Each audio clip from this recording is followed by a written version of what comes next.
આપણા મહાન ઉદ્ધારકર્તા પ્રભુ ઈસુ ખ્રિસ્તના પવિત્ર નામમાં આપ સર્વને પ્રેમી સલામ.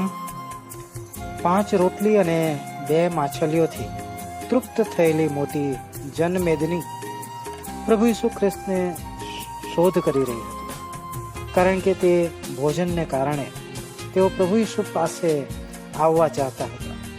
પરંતુ પ્રભુ ઈસુએ યોહાન રચિત સુવાર્તા અધ્યાય 6 વચન 27 તેઓને ઉત્તર આપ્યો, જે અન્ન નાશવંત છે તેને સારું નહીં, પણ જે અન્ન અનંત જીવન સુધી ટકે છે, જે માણસનો દીકરો તમને આપશે તેને સારું મહેનત કરો, કેમ કે દેવ બાપે તેના પર મોર કરી છે.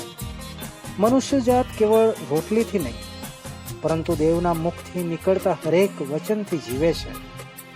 શારીરિક અન્ન તો નાશવંત છે, સડી જાય છે, દુર્ગંધ આવે છે, અને આવા અન્નને ખાવાથી મનુષ્ય અસ્વસ્થ અને માંદગીમાં પણ આવે છે.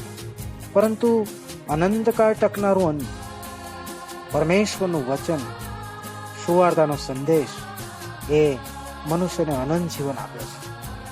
પ્રભુ ઈસુ ખ્રિસ્ત ખુદ સુવાર્તાનો વિષય છે, કેમ કે તેમનામાં જ મનુષ્ય જાતિનો ઉદ્ધાર અને પાપ ક્ષમા પ્રાપ્ત થાય છે.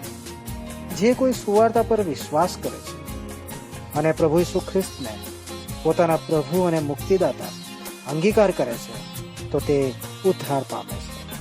તમે પણ આ જ પ્રમાણે કરી શકો તે માટે દેવ તમને સહાય કરે. ધન્યવાદ. જૂઠા છે જગના